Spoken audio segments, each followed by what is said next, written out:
¿Cuál es el plan?, preguntó Helena, guardando la daga en su funda. ¿Ataque directo? ¿Infiltración? Observación primero, decidió Diego. Esta noche rodearemos el lugar. Martín, tú entrarás como cliente. Helena y yo vigilaremos las salidas. Necesitamos identificar a los líderes antes de actuar.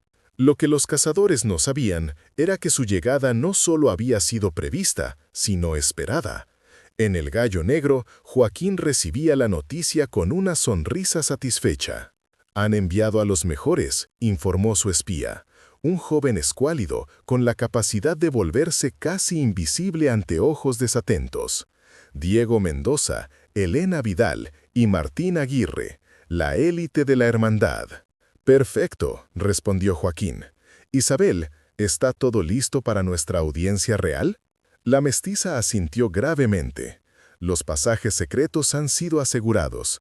Nuestros aliados están en posición dentro y fuera del palacio. Pero, Joaquín, esta maniobra es extremadamente arriesgada. Si los cazadores nos descubren antes de tiempo...» «No lo harán», interrumpió él con absoluta confianza. «De hecho, van a ayudarnos sin siquiera saberlo». Esa noche, mientras los tres cazadores tomaban posiciones alrededor de El Gallo Negro, un contingente de la Guardia Real rodeó repentinamente la posada donde se alojaban. Su cuartel general fue registrado, sus armas y amuletos confiscados, y documentos falsificados descubiertos que los vinculaban con una conspiración contra la corona. «¿Quién ha ordenado esto?», exigió saber Diego mientras lo esposaban. «Exijo hablar con el capitán de la guardia». «Órdenes directas del Consejo de Regencia», respondió secamente el oficial a cargo. En ausencia de comunicación directa con su majestad, el Consejo ha asumido poderes temporales para proteger el reino de conspiraciones extranjeras. Los tres cazadores fueron conducidos no a una prisión ordinaria, sino directamente al Palacio Real, a través de pasadizos poco utilizados y fuertemente custodiados. Para su sorpresa, no fueron arrojados a las mazmorras, sino escoltados hasta una cámara ricamente decorada, donde varios hombres con uniformes y con decoraciones los esperaban alrededor de una gran mesa. «Los supuestos conspiradores extranjeros, excelencias», anunció el oficial, haciendo una reverencia antes de retirarse. Un hombre de aspecto severo, con uniforme de general, se levantó para examinarlos. «Soy el general Castaños, presidente temporal del Consejo de Regencia», se presentó. «Y ustedes, según nuestros informes, son miembros de una organización secreta llamada la Hermandad del Amanecer. ¿Es esto correcto?». Los tres cazadores intercambiaron miradas de alarma. La existencia de su orden era uno de los secretos mejor guardados de Europa. «Creo que ha habido un malentendido, excelencia», respondió Diego con cautela. «Somos simples viajeros». «Ahórrese las mentiras, señor Mendoza», interrumpió Castaños. «Sabemos exactamente quiénes son y por qué han venido a Madrid. La pregunta es, ¿están dispuestos a ayudarnos o preferirían ser juzgados como espías extranjeros?». Antes de que Diego pudiera responder, las puertas de la cámara se abrieron de golpe. Todos los presentes se pusieron de pie, mientras una figura encapuchada entraba escoltada por guardias de élite. Al llegar al centro de la sala, la figura se descubrió, revelando a una mujer de mediana edad, con rasgos mestizos y una dignidad que imponía respeto inmediato. «Les presento», anunció Castaños, con una mezcla de reverencia y recelo, a la señora Isabel Vargas, consejera especial en asuntos extraordinarios. Isabel estudió a los tres cazadores con mirada penetrante antes de dirigirse al general. «¿Les ha explicado la situación, excelencia?». «Estaba a punto de hacerlo», respondió Castaños, visiblemente incómodo con la presencia de la mujer. «Permítame entonces», dijo Isabel, tomando el control de la situación con naturalidad. «Señores de la Hermandad, el reino se encuentra en una crisis sin precedentes. Su Majestad el Rey Fernando VII ha sido transformado, convertido en una criatura que ustedes conocen bien. Un vampiro de la peor clase, descontrolado, hambriento, bestial».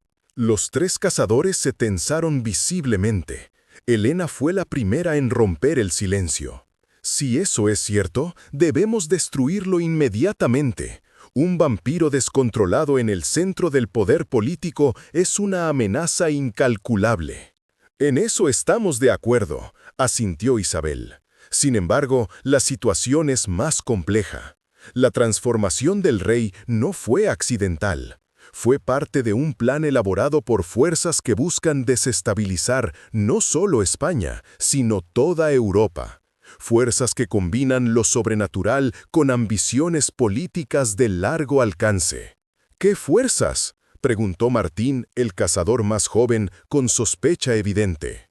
Un nuevo tipo de aquelarre, respondió Isabel, liderado por un ser que ustedes han estado buscando, Joaquín Morales, un mestizo ejecutado hace apenas una semana que ha regresado como un vampiro con poderes que no habíamos visto en siglos.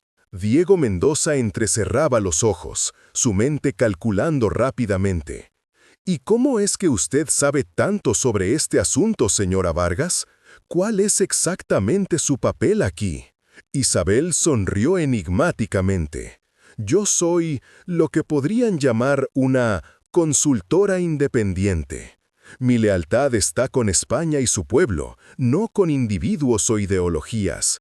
Cuando el caos sobrenatural amenaza el reino, ofrezco mis servicios a quienes pueden restaurar el orden. Es una bruja, declaró Elena sin rodeos. Puedo sentirlo. Un murmullo recorrió la mesa de consejeros, pero Isabel no se inmutó. Prefiero el término guardiana de conocimientos ancestrales, respondió con calma. Pero sí, poseo habilidades que ustedes clasificarían como brujería. Habilidades que en este momento son esenciales para la supervivencia del reino. El general Castaños carraspeó nerviosamente. La señora Vargas nos ha ayudado a contener la situación en el palacio. Sin ella, la infección se habría extendido por toda la ciudad en cuestión de días. ¿Dónde está el rey ahora?, preguntó Diego, yendo directamente al grano. Sellado en sus aposentos privados, respondió Isabel. Mis barreras mágicas lo mantienen confinado, pero se debilitan cada noche, y él se fortalece con cada víctima. Debemos destruirlo, insistió Elena. Es el único camino seguro. Y lo haremos, aseguró Isabel, pero primero necesitamos utilizarlo para atraer al verdadero enemigo, Joaquín Morales. Los tres cazadores escucharon entonces el plan que Isabel y el consejo habían elaborado. Utilizarían al rey como cebo, anunciando que estaba gravemente enfermo pero vivo, para atraer a Joaquín al palacio. Una vez allí, con la combinación de la magia de Isabel y las habilidades de los cazadores, lo atraparían y destruirían, junto con sus seguidores. ¿Por qué deberíamos confiar en usted?, preguntó finalmente Diego, después de escuchar el plan completo. Porque tenemos el mismo objetivo, respondió Isabel, restaurar el orden natural. Ustedes destruyendo lo sobrenatural, yo asegurándome de que permanezca en balance. Tras una intensa deliberación privada, los cazadores accedieron a colaborar, aunque con evidentes reservas. Lo que ninguno de ellos sabía era que cada palabra, cada gesto, cada decisión tomada en esa cámara estaba siendo observada por ojos invisibles para los mortales ordinarios. En las sombras proyectadas por las velas, en los reflejos de los espejos ornamentados, en el propio aire que respiraban, la conciencia extendida de Joaquín Morales absorbía información y ajustaba sus planes. Isabel había jugado su papel a la perfección, infiltrándose en el consejo como supuesta aliada mientras plantaba las semillas que llevarían a su caída. Los cazadores, tan seguros de su superioridad moral, no sospechaban que estaban siendo manipulados para servir a un propósito mayor. Esa misma noche, mientras Madrid dormía inquieta bajo un cielo sin estrellas, Joaquín convocó a sus verdaderos aliados en un lugar que ni Isabel conocía, las catacumbas olvidadas bajo la antigua iglesia de San Martín, abandonada durante la ocupación francesa. No eran muchos, apenas una docena, pero cada uno representaba un poder considerable. un viejo gitano con el don de la clarividencia, una monja excomulgada que podía comunicarse con los muertos, un médico judío convertido secretamente que había descubierto cómo manipular la sangre para curar o matar, un joven aristócrata renegado con habilidades telequinéticas y otros seres de naturaleza ambigua, ni completamente humanos ni totalmente sobrenaturales. «Nuestros enemigos se han aliado», anunció Joaquín, su voz resonando en la cámara subterránea. «La Hermandad y el Consejo de Regencia, unidos por nuestra querida Isabel, quien juega su propio juego de engaños». «¿Nos ha traicionado?», preguntó el gitano, su voz cargada de preocupación. «No», sonrió Joaquín, «está haciendo exactamente lo que esperaba. Isabel cree que me está tendiendo una trampa para destruirme, cuando en realidad está abriendo el camino para nuestra victoria definitiva». «No entiendo», confesó el médico. «Toda revolución requiere un mártir», explicó Joaquín, sus ojos brillando con intensidad sobrenatural. «Alguien cuya caída inspire a otros a levantarse. Mañana por la noche entraré voluntariamente en su trampa. Seré capturado, juzgado y aparentemente ejecutado. Y en ese momento, cuando crean que han ganado, nuestro verdadero plan se pondrá en marcha». Un murmullo de confusión recorrió la pequeña asamblea. Joaquín continuó, su voz adquiriendo un timbre hipnótico. «Durante siglos, los que son como nosotros han vivido en las sombras, casados, temidos, nunca aceptados verdaderamente. Humanos con dones extraordinarios, seres atrapados entre mundos, criaturas que desafían la comprensión de los poderosos. Ha llegado el momento de cambiar eso». Se acercó a una mesa donde un mapa de España estaba desplegado, marcado con símbolos extraños en lugares específicos.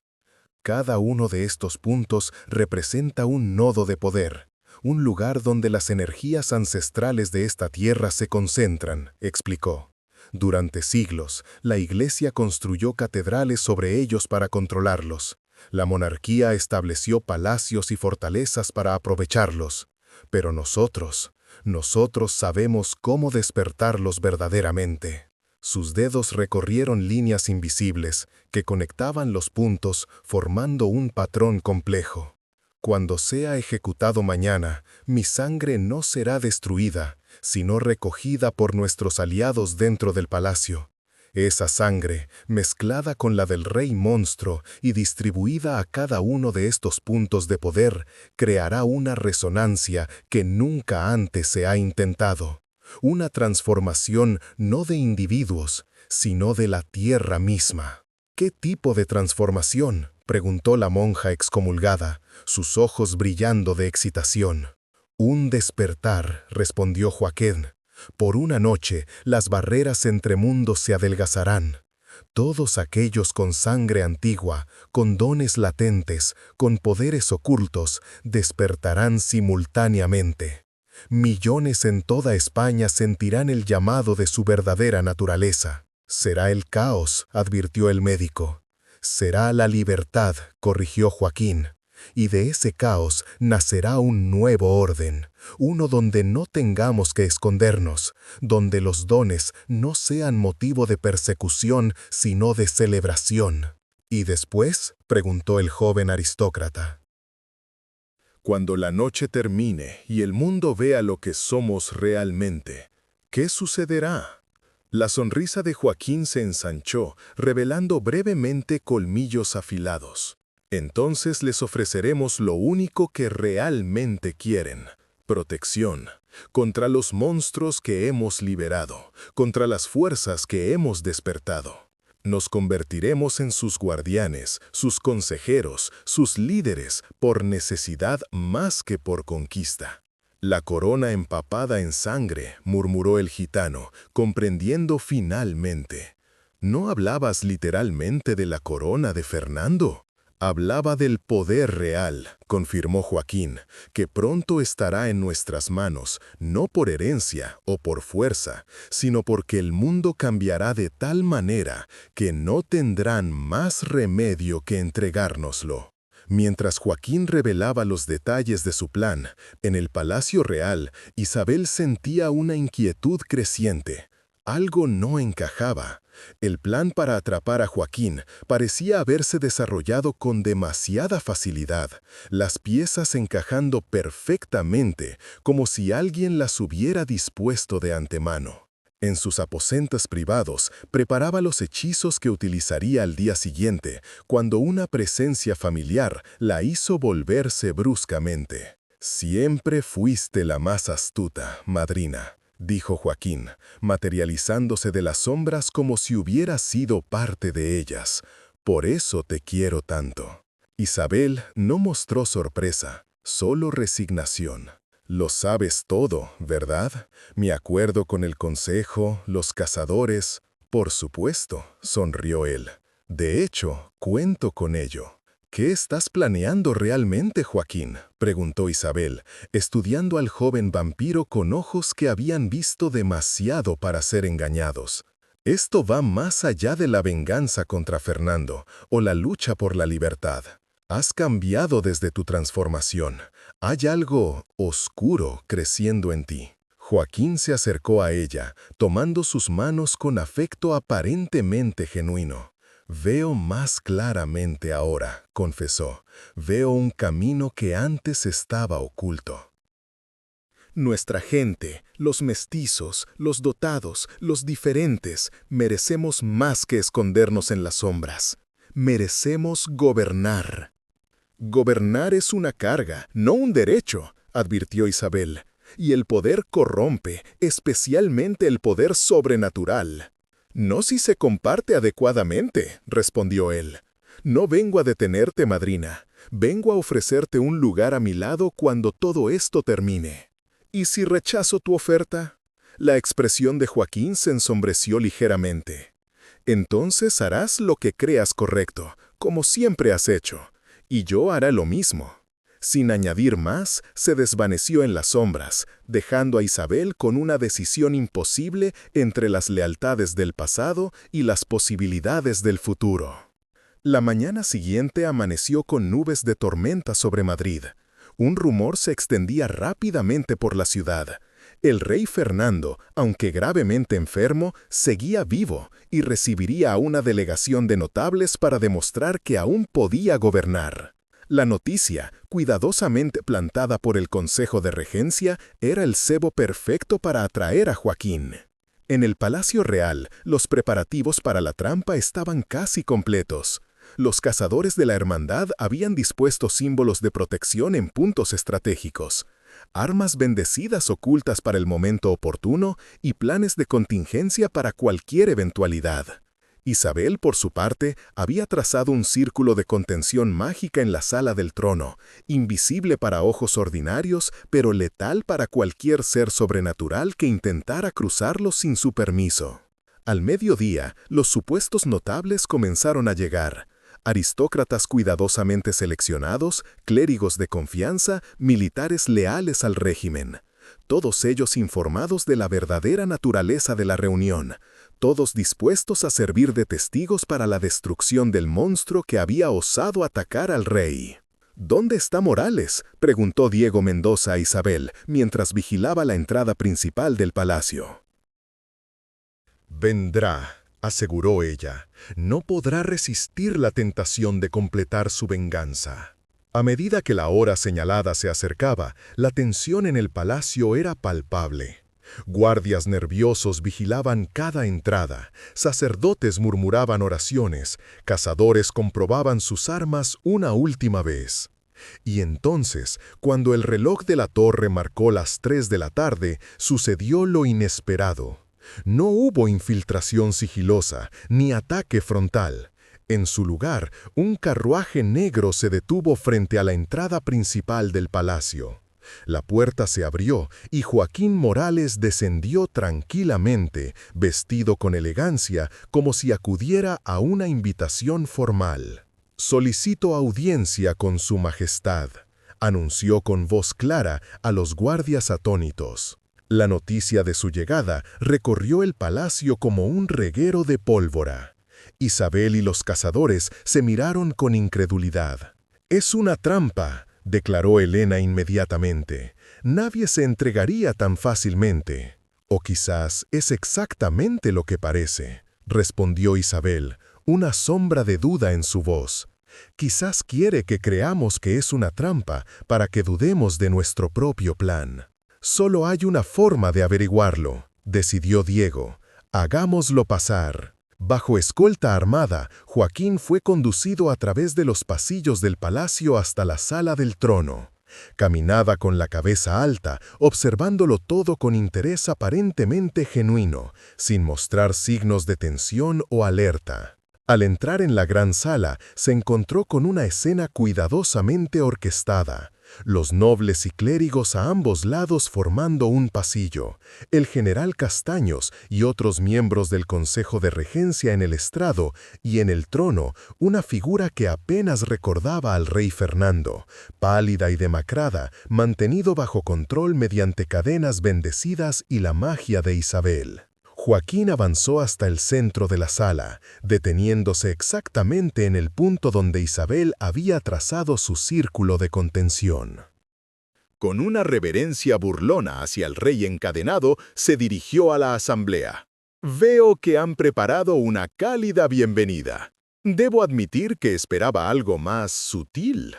«Joaquín Morales», proclamó el general Castaños con voz solemne, «estás acusado de traición, brujería y crímenes contra la corona y la iglesia. ¿Cómo te declaras?» «Culpable de existir», respondió Joaquín con una sonrisa desafiante. «Culpable de negarme a permanecer en el lugar que me asignaron. Culpable de soñar con un mundo diferente. Si esos son crímenes, entonces sí, soy culpable». Isabel dio un paso adelante, sus manos preparadas para activar el círculo mágico. «¿Por qué has venido voluntariamente, Joaquín? ¿Sabes que es una trampa?» «Por supuesto que lo sé, madrina», respondió él con afecto genuino en su voz. «Pero a veces, el camino hacia adelante requiere sacrificio, como me enseñaste». Antes de que Isabel pudiera responder, Diego Mendoza dio la señal.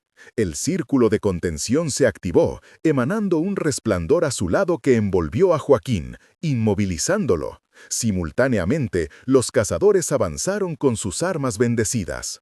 Para sorpresa de todos, Joaquín no opuso resistencia. De hecho, sonrió mientras las energías mágicas lo paralizaban. «Siempre tan eficientes», comentó, «tan predecibles». «Es una trampa», gritó Helena de repente, su instinto de cazadora percibiendo algo que los demás no podían ver. Pero era demasiado tarde. El suelo bajo la sala del trono comenzó a temblar. Del cuerpo de Joaquín emanó un resplandor rojizo que pareció luchar contra la energía azul del círculo de contención. Y entonces, para horror de Isabel, el vampiro comenzó a cambiar, su forma desdibujándose, volviéndose líquida, hasta que no fue más que un charco de sangre brillante en el centro del círculo. «¡Contenedlo!», ordenó Diego, pero la sangre fluía entre las grietas del suelo, imposible de detener. En su trono, el rey Fernando comenzó a convulsionarse violentamente, sus cadenas tensándose hasta el límite. Sus ojos, inyectados en sangre, se fijaron en el charco que había sido Joaquín, y un rugido inhumano escapó de su garganta. Y entonces, el caos se desató. Las ventanas de la sala estallaron hacia adentro, permitiendo la entrada de docenas de cuervos que revolotearon enloquecidos por la estancia. Las puertas se abrieron de golpe, y guardias que se suponían leales entraron con expresiones vacías, claramente bajo algún tipo de control mental. Y en cada esquina de la sala, sombras comenzaron a solidificarse en formas humanoides. «¡Nos han traicionado!», gritó el general Castaños, desenvainando su espada. Isabel, comprendiendo finalmente la magnitud del plan de Joaquín, intentó reforzar las protecciones, pero era demasiado tarde. La sangre del vampiro, mezclada ahora con la energía del círculo de contención, había creado un catalizador perfecto para algo mucho más grande que una simple trampa. «¡Cazadores!», llamó Diego, reagrupando a sus compañeros. «¡Protejan a los humanos! Esto es solo el comienzo». Mientras la batalla se desataba en la sala del trono, en toda España, en campanarios de iglesias, criptas antiguas, cuevas olvidadas y otros lugares de poder, aliados de Joaquín vertían viales de una mezcla de su sangre y la del rey Fernando. Y con cada gota derramada, un pulso invisible recorría la tierra, despertando dones dormidos, liberando potenciales ocultos, desatando hambre ancestral. En pueblos y ciudades, personas ordinarias se detenían repentinamente, sintiendo algo extraño dentro de sí. Algunos caían de rodillas, abrumados por visiones repentinas. Otros descubrían que podían mover objetos con la mente, o comunicarse sin palabras, o ver eventos lejanos. Y unos pocos, muy pocos, sentían una sed insaciable que solo la sangre podría satisfacer. El plan de Joaquín se desarrollaba exactamente como había previsto. Un despertar masivo, un momento de transformación colectiva que cambiaría para siempre el equilibrio de poder en España. En la sala del trono, la batalla continuaba. Los cazadores, entrenados para enfrentar lo sobrenatural, luchaban valientemente contra enemigos que se multiplicaban. Isabel, dividida entre lealtades, utilizaba su magia para proteger a inocentes más que para atacar a los seguidores de Joaquín. Y en medio del caos, la sangre que había sido Joaquín seguía fluyendo, formando patrones complejos en el suelo, símbolos de un lenguaje olvidado que pulsaban con poder creciente. De pronto, todo se detuvo. El tiempo mismo pareció congelarse por un instante. Y del centro del patrón de sangre, Joaquín Morales se reformó, no como vampiro, sino como algo más, algo trascendido.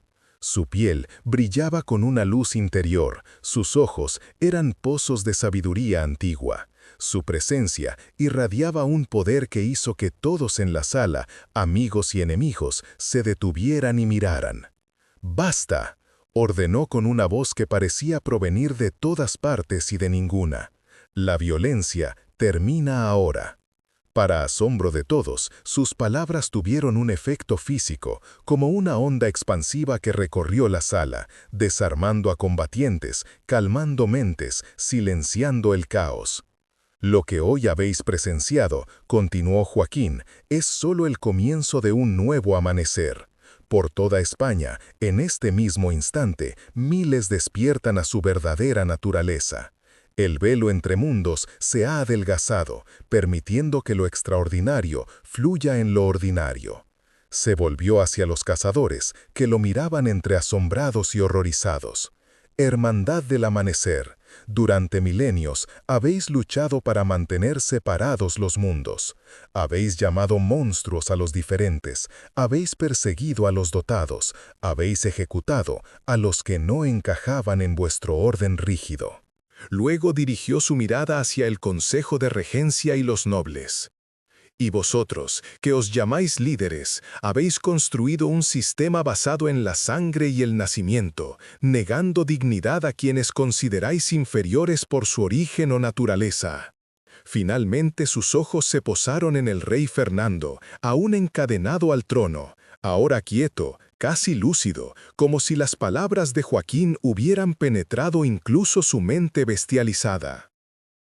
«Mirad en qué se ha convertido vuestro rey», señaló, «un monstruo devorado por su propia hambre, un reflejo perfecto de la monarquía que representaba, insaciable, cruel, incapaz de ver más allá de sus propios deseos». Joaquín levantó las manos y, para asombro general, las cadenas que sujetaban a Fernando se abrieron. El rey monstruo, sin embargo, no atacó. Permaneció sentado, mirando a Joaquín con una mezcla de miedo y fascinación. «¿Qué pretendes?», preguntó Diego Mendoza, el cazador mayor, encontrando finalmente su voz. ¿Qué has hecho realmente? He iniciado una transformación, respondió Joaquín, no solo de individuos, sino de España entera. Durante demasiado tiempo, este país ha estado dividido entre absolutistas y liberales, entre la Iglesia y la Ilustración, entre lo humano y lo sobrenatural. Hoy, esas divisiones comienzan a sanar. Es imposible, declaró el general Castaños. El pueblo nunca aceptará ser gobernado por seres como tú. No busco gobernar, corrigió Joaquín, busco liberar. Y en cuanto al pueblo, ya está ocurriendo. Con un gesto, abrió las ventanas y balcones de la sala del trono. Afuera, Madrid estaba transformada. En las calles, ciudadanos ordinarios demostraban habilidades extraordinarias. Algunos sanaban heridas con un toque, otros creaban pequeñas llamas en sus palmas, otros levitaban ligeramente sobre el suelo.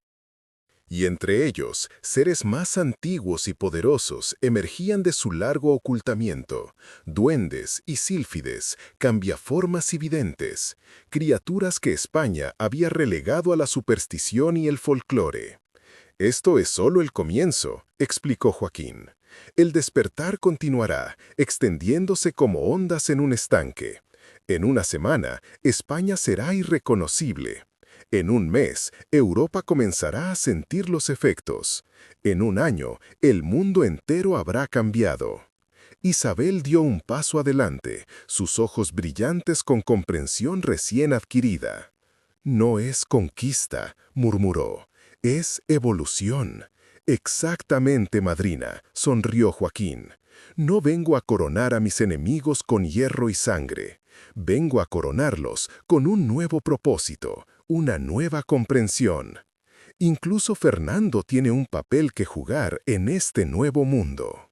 Se acercó al trono, donde el rey monstruo lo observaba con ojos que mostraban más humanidad de la que habían tenido en días.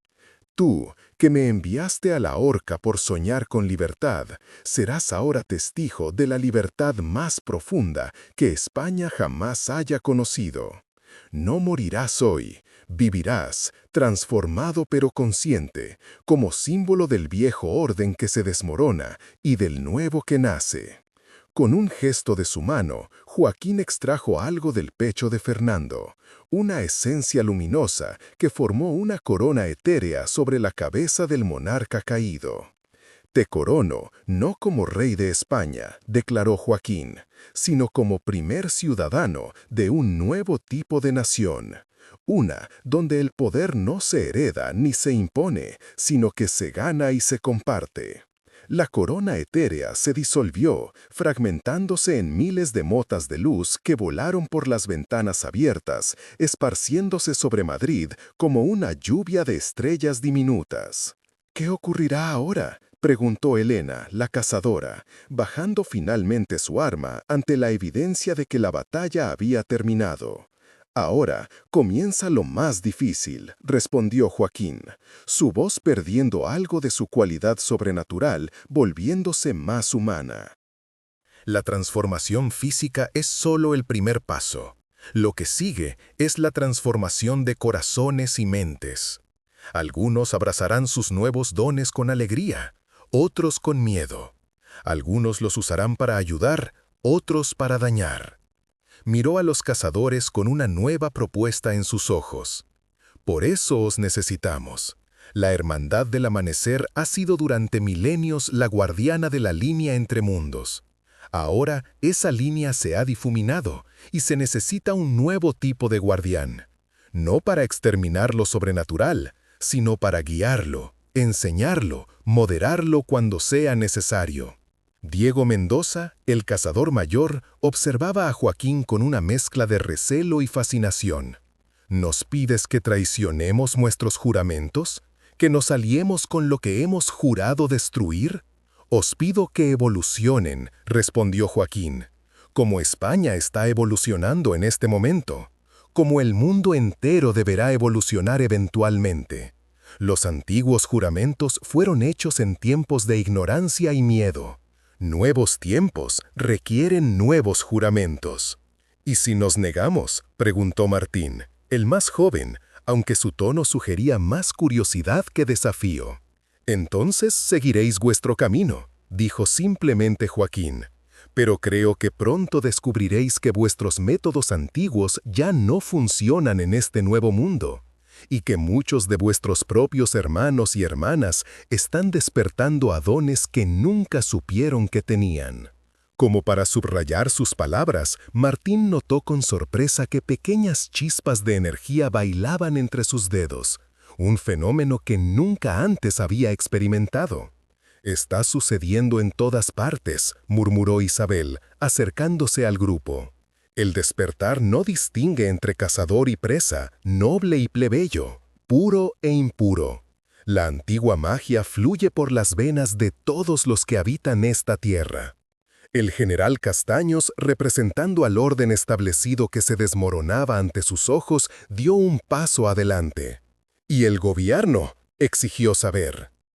¿La iglesia? ¿Las leyes?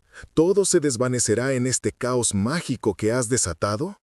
No, general, respondió Joaquín con paciencia. Las estructuras permanecerán, pero transformadas desde dentro. La monarquía puede continuar, pero con un rey o reina que sirva verdaderamente al pueblo, no al revés. La Iglesia puede seguir ofreciendo guía espiritual, pero deberá aceptar que lo divino se manifiesta de formas más diversas de lo que jamás imaginó. Las leyes seguirán existiendo, pero basadas en la justicia verdadera, no en privilegios de nacimiento o fortuna. Se volvió hacia Fernando, que seguía en su trono, ahora silencioso, casi contemplativo en su estado bestial. Incluso tú, Fernando, tendrás la oportunidad de redimirte. Tu transformación no fue castigo, sino oportunidad. Una oportunidad para experimentar la vida desde el otro lado, desde el lugar de los monstruos que tanto despreciabas. El rey monstruo emitió un sonido que podría haber sido una risa o un sollozo. Durante las horas siguientes, mientras la noche caía sobre Madrid, Joaquín, Isabel y los 3 cazadores recorrieron las calles de la ciudad presenciando la transformación en pleno desarrollo. Por todas partes, ciudadanos ordinarios descubrían habilidades extraordinarias, pero también, inevitablemente, surgían los primeros conflictos. Miedo, incomprensión, poderes descontrolados causando daños no intencionados. ¿Ves?, señaló Diego a Joaquín mientras calmaban a un joven que había prendido fuego accidentalmente a un puesto de mercado con piroquinesis recién descubierta. Esto es el caos que temíamos. Es transición, corrigió Joaquín. Todo nacimiento es doloroso, toda transformación implica cierto caos. Pero mira también lo otro. Señaló hacia una plaza cercana, donde una anciana, que días antes habría sido considerada una bruja y perseguida, ahora curaba a un grupo de enfermos con sus manos, luminosas, rodeada no de miedo, sino de gratitud y respeto. Por cada incidente negativo hay 10 positivos. La magia antigua no es buena ni mala en sí misma. Es como el fuego. Puede calentar o quemar, dependiendo de cómo se use y quién lo guíe. A medida que avanzaba la noche, los acontecimientos en Madrid se repetían por toda España. En Barcelona, Granada, Sevilla, Valencia, ciudadanos ordinarios despertaban a dones extraordinarios. Y en cada ciudad, emisarios de Joaquín, preparados con anticipación, estaban presentes para guiar, calmar, explicar. Las instituciones tradicionales, desde el ejército hasta la iglesia, se enfrentaban a una crisis sin precedentes. Algunos líderes reaccionaban con miedo y violencia, otros con curiosidad y apertura. Pero todos, invariablemente, descubrían que entre sus propias filas el despertar estaba ocurriendo también. Sacerdotes que de pronto podían realizar verdaderos milagros, generales que descubrían la capacidad de comunicarse telepáticamente con sus tropas, jueces que repentinamente percibían la verdad o la mentira en los testimonios con certeza sobrenatural. Al amanecer, Joaquín e Isabel contemplaban la ciudad desde la torre más alta del Palacio Real. ¿Estás satisfecho?, Preguntó ella, estudiando el rostro de su protegido. ¿Es esto lo que imaginabas cuando estabas en la horca? Es solo el comienzo, respondió él, sus ojos reflejando la luz del sol naciente. Lo más difícil está por venir. El despertar es instantáneo, pero el aprendizaje llevará años, décadas, generaciones, quizás. ¿Y tú? ¿Cuál será tu papel en este nuevo mundo que has creado? Joaquín sonrió con una mezcla de ironía y tristeza. No viviré para verlo completado. El ritual que realicé anoche, tuve que entregar gran parte de mi esencia para catalizar el despertar colectivo. Lo que ves ahora es solo un eco de lo que fui, sosteniéndome por pura voluntad. Isabel lo miró con alarma, notando por primera vez la transparencia sutil que parecía afectar su forma, como si estuviera desvaneciéndose lentamente. «Debiste decírmelo», reprochó, su voz quebrándose por primera vez. «Podríamos haber encontrado otra manera». «No la había», respondió él con serenidad. «Toda revolución requiere un mártir, ¿recuerdas?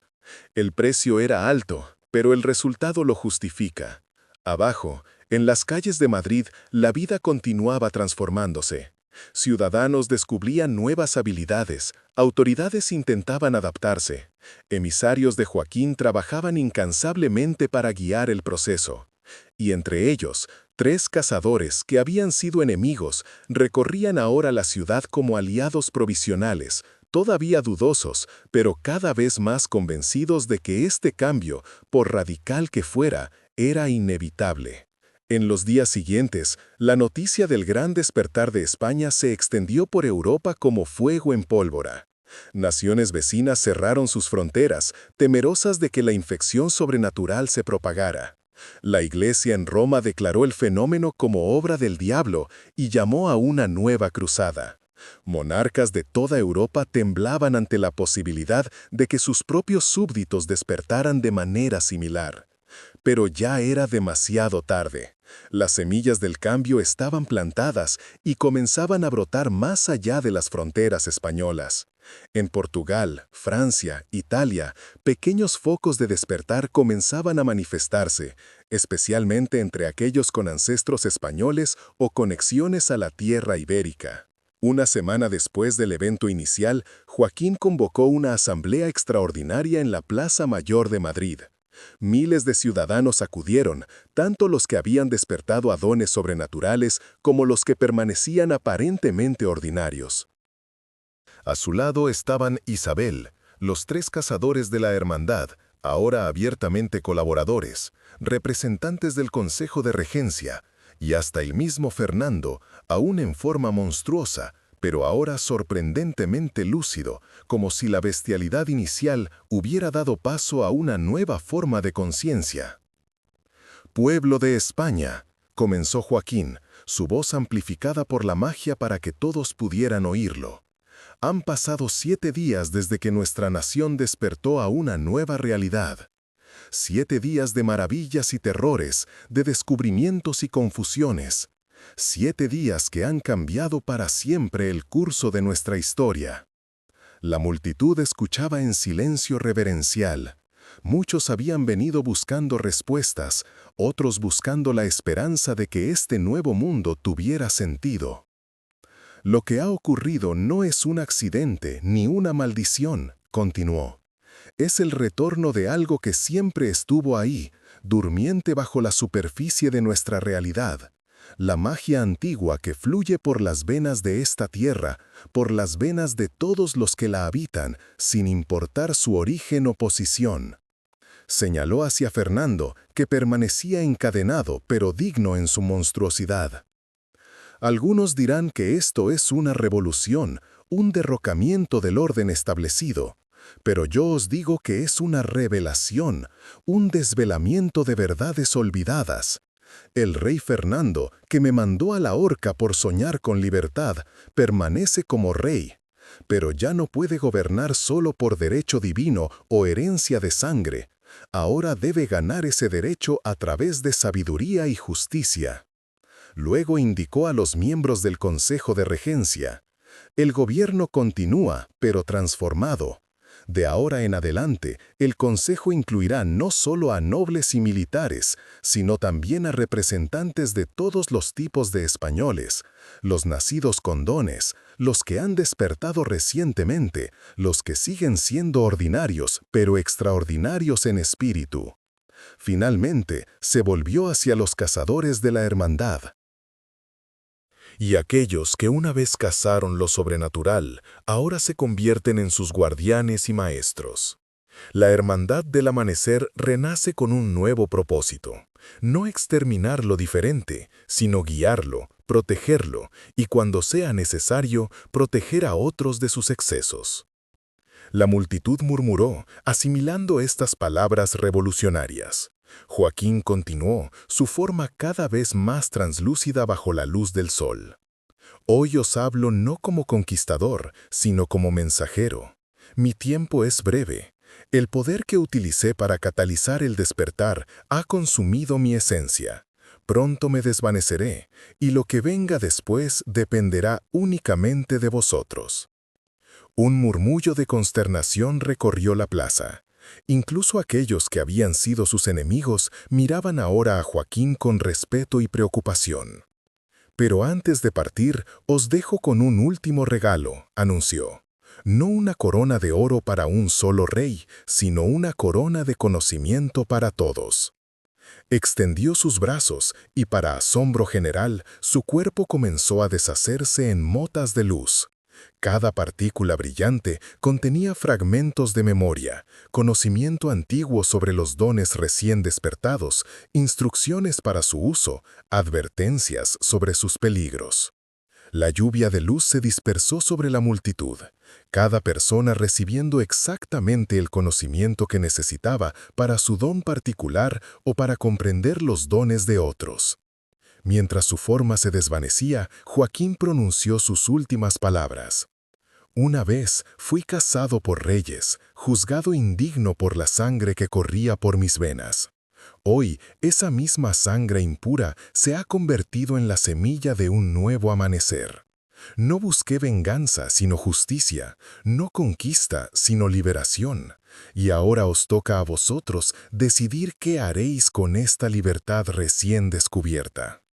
Su voz se desvaneció junto con los últimos fragmentos de su forma física. Donde una vez estuvo Joaquín Morales, ahora solo quedaba un resplandor dorado que lentamente se disipó en el aire de la mañana. Isabel, lágrimas corriendo por sus mejillas, dio un paso adelante para ocupar el espacio vacío. «Se ha ido», anunció, su voz cargada de emoción pero firme en su propósito. «Pero su legado permanece en cada uno de nosotros. El mestizo que se levantó desde la horca no vino a coronarse a sí mismo, sino a coronarnos a todos con algo más valioso que el oro, la verdad sobre quiénes somos realmente». Diego Mendoza, el cazador veterano, se unió a ella. «La Hermandad del Amanecer jura hoy un nuevo juramento», declaró. «No exterminaremos lo sobrenatural, sino que lo guiaremos. No temeremos lo diferente, sino que lo comprenderemos. Este es el verdadero amanecer que nuestro nombre siempre prometió». El general Castaños, representando al gobierno en transformación, añadió su voz. «España entera renace hoy. Seguiremos siendo una nación, pero una nación donde todos los dones son valorados, todas las sangres respetadas, todas las voces escuchadas». La corona empapada en sangre que Joaquín Morales prometió no era una amenaza, sino una profecía de transformación. Y finalmente, para sorpresa de todos, Fernando VII, aún en su forma bestial, pero con ojos que reflejaban una nueva claridad, habló con voz ronca pero reconocible. «Yo, que lo mandé a la horca por temor a sus ideas, ahora me inclino ante su visión. No merezco seguir siendo rey, pero si el pueblo lo permite, serviré como testigo y recordatorio de lo que ocurre cuando el miedo gobierna en lugar de la justicia». La plaza estalló en un clamor de voces, algunas de júbilo, otras de incertidumbre, pero todas unidas en la comprensión de que nada volvería a ser como antes. En los años que siguieron, España se transformó profundamente. La Constitución de 1812 fue restaurada y ampliada para incluir protecciones para los ciudadanos con dones sobrenaturales. Fernando VII permaneció como monarca, pero con poderes extremadamente limitados, más como símbolo de la transición que como verdadero gobernante. La Hermandad del Amanecer estableció escuelas por toda España, donde aquellos con dones recién despertados podían aprender a controlarlos y usarlos responsablemente. Isabel Vargas, reconocida ahora como la guardiana de la visión de Joaquín, se convirtió en la primera ministra de Asuntos Sobrenaturales de la historia. El cambio no fue fácil ni pacífico. Hubo resistencia, intentos de contrarrevolución, intervenciones extranjeras. Pero cada vez el pueblo español, ahora empoderado no solo por ideales, sino por capacidades concretas, defendió su nueva realidad. Y gradualmente la transformación comenzó a extenderse. Portugal fue el primero en experimentar su propio despertar, seguido por regiones de Francia e Italia.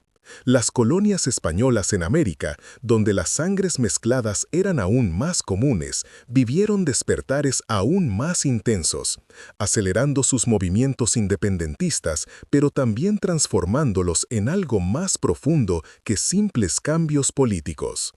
Para 1820, Europa entera debatía sobre la cuestión española. Era esta mezcla de lo ordinario y lo extraordinario, de lo humano y lo sobrenatural, un nuevo modelo de sociedad o una aberración que debía ser contenida. Pero para entonces era demasiado tarde para contenerla. Las semillas plantadas por un mestizo que se levantó desde la horca habían echado raíces demasiado profundas. Un nuevo mundo estaba naciendo, uno donde las antiguas divisiones de sangre, de clase, de nación, incluso de especie, comenzaban a desdibujarse. En una pequeña capilla en las afueras de Madrid, Isabel Vargas, ahora una anciana respetada, se arrodillaba ante un sencillo monumento. No era una tumba, pues no había cuerpo que enterrar, sino un memorial a Joaquín Morales. «Tenías razón», susurró a la piedra silenciosa. «La corona empapada en sangre no era para ti, ni siquiera para Fernando. Era para todos nosotros. Una corona de responsabilidad, de posibilidad, de transformación». Dejó una rosa sobre la piedra y se incorporó lentamente, sus huesos viejos protestando por el esfuerzo. Mientras salía de la capilla, se cruzó con una joven pareja que entraba. Una muchacha, evidentemente de sangre noble por sus ropas finas, tomada del brazo de un joven mestizo cuyos ojos delataban un don sobrenatural. Isabel le sonrió al pasar. Ellos le devolvieron la sonrisa con respeto, reconociendo a la legendaria madrina de la revolución más extraordinaria que España jamás hubiera conocido. Afuera, el sol de la tarde bañaba Madrid con luz dorada. En las calles, ciudadanos de todos los orígenes y naturalezas convivían en una armonía imperfecta pero real. Nobles con dones recién descubiertos conversaban con mestizos que habían heredado magias antiguas. Criaturas que antes solo existían en leyendas ahora caminaban abiertamente, algunas incluso ocupando cargos públicos. Y en el cielo, justo por un instante, Isabel creyó ver una forma familiar en las nubes, el perfil orgulloso de un joven que una vez fue casado por reyes y ahora era celebrado como el catalizador de una nueva era. «Descansa en paz, Joaquín», murmuró al viento. «Tu corona de sangre ha florecido en un jardín de posibilidades». El viento pareció susurrar en respuesta, llevando ecos de una promesa cumplida y una revolución que finalmente había conseguido lo que ninguna otra, transformar no solo el poder, sino la naturaleza misma de quienes lo ejercían. Y esa, quizás, era la victoria más dulce que cualquier revolucionario pudiera soñar. Informe final. Número de palabras del cuerpo, 6400. La soga se tensó alrededor de su cuello mientras la multitud rugía sedienta de sangre. Joaquín Morales, hijo bastardo de noble español y esclava indígena, mantuvo la mirada fija en el rey Fernando VII, quien observaba la ejecución desde su balcón con una copa de vino. «Cuelguen al mestizo traidor», ordenó el monarca con un gesto displicente. El verdugo pateó la trampilla, pero cuando el cuerpo de Joaquín cayó, sus ojos no mostraron terror, sino un brillo carmesí sobrenatural. Sus labios agrietados se curvaron en una sonrisa, mientras susurraba palabras que solo el rey alcanzó a escuchar. «Te veré en 3 lunas, majestad, y traeré conmigo tu corona empapada en sangre». Espera. Antes de que ocurra la próxima revelación, si este misterio ya te cautivó, cuéntanos desde dónde sigues esta historia. Para asegurarte de no perderte ninguna alianza inesperada ni poderes despertados, suscríbete y únete a nuestro círculo. El juego está a punto de cambiar. Ahora volvamos a la escena. El rey Fernando palideció y dejó caer su copa, que se hizo añicos contra el suelo de mármol. Sus guardias intercambiaron miradas confundidas, pues para ellos el mestizo era solo otro rebelde ejecutado, uno entre docenas ese mes. Solo el monarca había escuchado aquella imposible promesa surgida de un cuello roto. «Retírenme ese cuerpo inmediatamente», ordenó el rey con voz temblorosa, «y quémenlo hasta que no queden ni cenizas». La Plaza Mayor de Madrid hervía bajo el sol de julio de 1815. La Guerra de Independencia había terminado hace apenas un año, y con la restauración de la monarquía absoluta, cualquier sospechoso de ideas liberales o de colaboración con los franceses era perseguido sin misericordia. Joaquín Morales había sido uno de ellos, o al menos esa era la acusación. Hijo ilegítimo del marqués de Villarreal y una esclava traída de las colonias americanas, Joaquín había crecido entre 2 mundos, sin pertenecer completamente a ninguno. Su padre, en un raro gesto de responsabilidad, le había proporcionado educación, pero nunca reconocimiento público. En los salones aristocráticos era apenas tolerado como curiosidad exótica. Entre los plebeyos, visto con recelo por sus modales refinados y su alfabetización. Durante la ocupación francesa, Joaquín había encontrado en las ideas revolucionarias una promesa de igualdad que la España tradicional le negaba. No es que hubiera colaborado activamente con los invasores, pero sus escritos sobre fraternidad y el fin de los privilegios de sangre habían sido suficiente para marcarlo como traidor una vez restaurado Fernando VII. Lo que nadie sabía, ni siquiera el propio Joaquín hasta aquella fatídica tarde en la horca, era que la sangre que corría por sus venas contenía un secreto más antiguo que la propia España. En las mazmorras del Palacio Real, el cuerpo de Joaquín yacía sobre una mesa de piedra, esperando ser incinerado por orden del monarca. 2 guardias custodiaban la entrada, más por formalidad que por necesidad. ¿Qué peligro podía representar un cadáver? «¿Por qué tanta prisa por quemar a un simple mestizo?», preguntó uno de ellos, un veterano llamado Tomás. «Dicen que el rey casi se desmayó cuando lo vio colgar», respondió su compañero, un joven recluta de nombre Diego.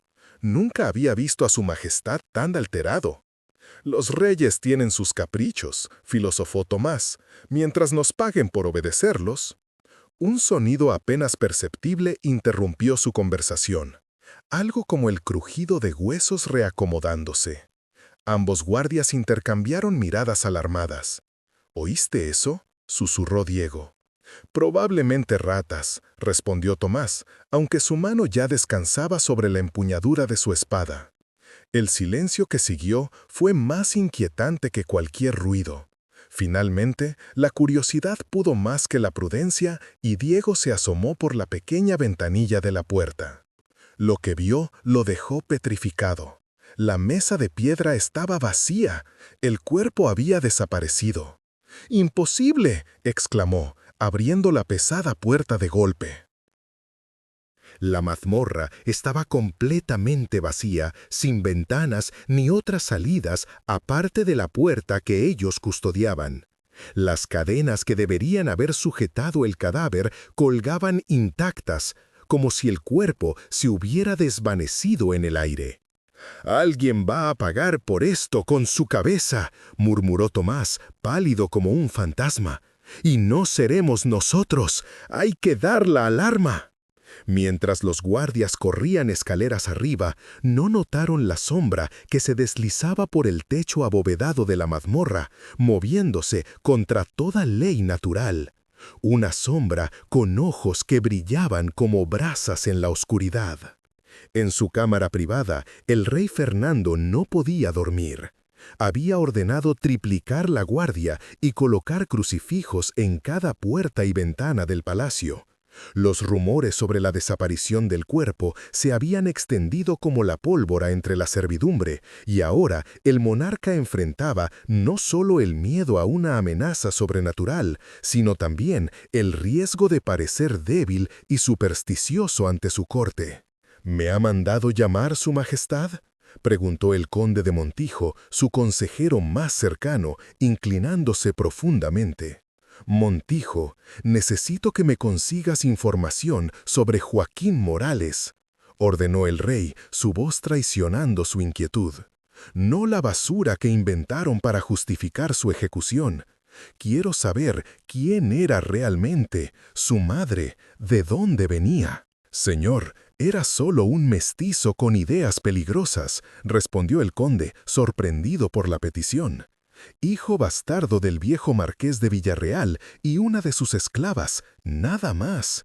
«No me trates como a un idiota», rugió Fernando, golpeando la mesa con el puño. «Algo no es natural en todo esto.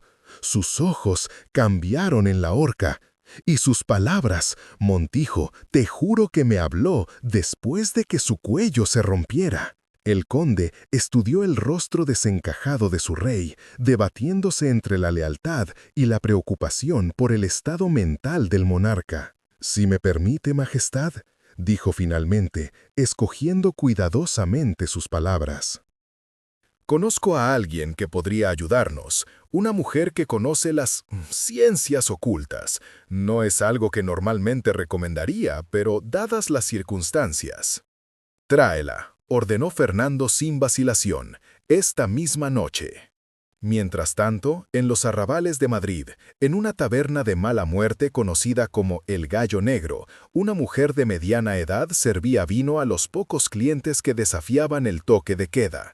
Isabel Vargas, conocida entre los lugareños como La Ciega, a pesar de que sus ojos funcionaban perfectamente, había aprendido a hacerse invisible ante las autoridades.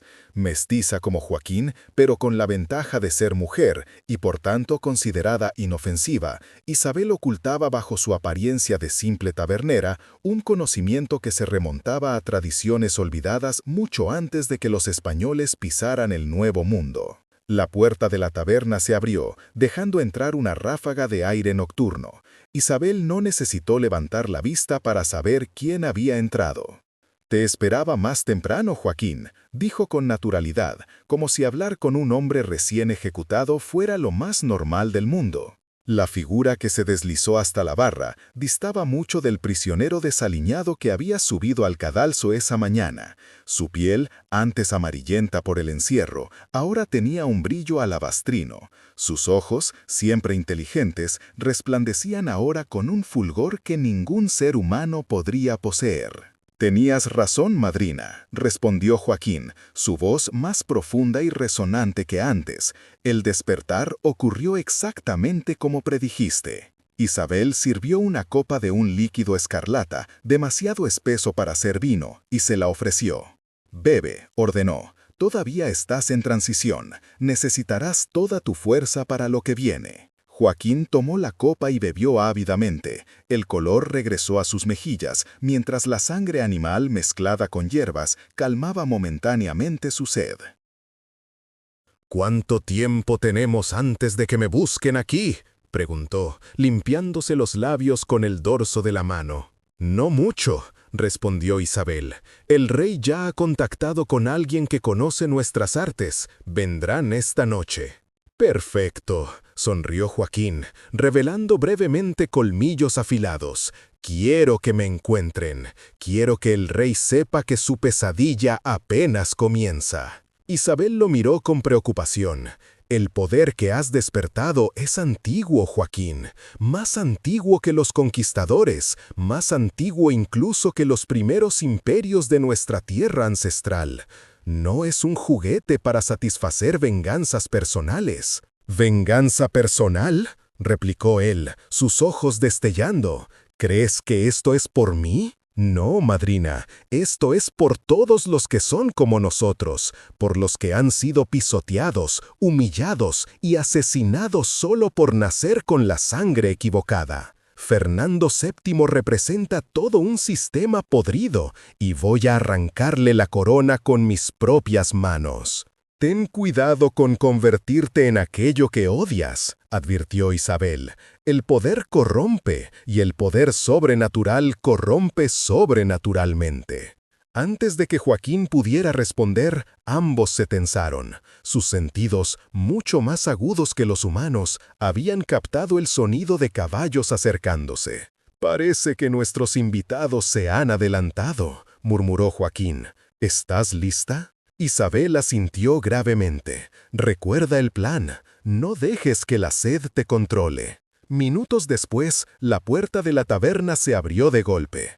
Un grupo de soldados irrumpió en el establecimiento, seguidos por el conde de Montijo y una figura encapuchada. Los pocos clientes se escubillaron rápidamente, dejando solo a Isabel tras la barra, limpiando tranquilamente un vaso. «Estamos buscando a Joaquín Morales», anunció el conde. «Sabemos que está vivo y que ha estado aquí». Isabel levantó la vista con expresión de inocente sorpresa. ¿Morales? ¿El que ejecutaron esta mañana? ¿Cómo podría estar aquí, señor? La figura encapuchada dio un paso adelante y se descubrió, revelando el rostro severo de una mujer mayor vestida con el hábito de una orden religiosa que Isabel reconoció inmediatamente. Sor Beatriz de la Cruz, inquisidora y cazadora de brujas. «No juegues con nosotros, mestiza», siseó la monja. «Huelo la sangre ritual desde la puerta. ¿Dónde está el recién nacido?» Isabel mantuvo su actitud serena, aunque sus ojos se entrecerraron ligeramente. «No sé de qué habla, hermana. Aquí solo servimos vino y a veces algo de comer si los clientes están muy hambrientos». Sor Beatriz hizo un gesto a los soldados, que comenzaron a registrar la taberna, derribando mesas y abriendo puertas. La monja se acercó a Isabel hasta quedar frente a frente. «Sé lo que eres», susurró. «Conozco a los de tu clase. Lleváis la semilla del mal en vuestra sangre impura, esperando el momento para despertar. Pero llegáis tarde. La Santa Madre Iglesia y la Corona han dominado esta tierra durante siglos, y así seguirá siendo». Isabel sonrió enigmáticamente. «Los imperios caen, hermana, y los antiguos dioses tienen mucha paciencia». Antes de que Sor Beatriz pudiera responder, un grito desgarró la noche. Todos se volvieron hacia la bodega, donde un soldado retrocedía horrorizado, señalando las escaleras que descendían a la oscuridad.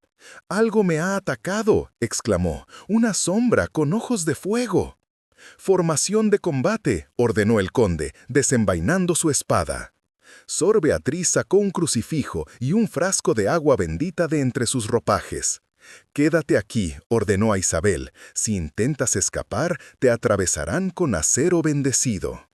La monja y los soldados descendieron cautelosamente hacia la bodega, dejando solo a 2 guardias custodiando a Isabel. El conde de Montijo, visiblemente nervioso, prefirió quedarse también arriba, manteniendo una distancia prudente de la tabernera. El silencio que siguió fue tenso y opresivo. Luego llegaron los gritos, uno tras otro, cada vez más desesperados.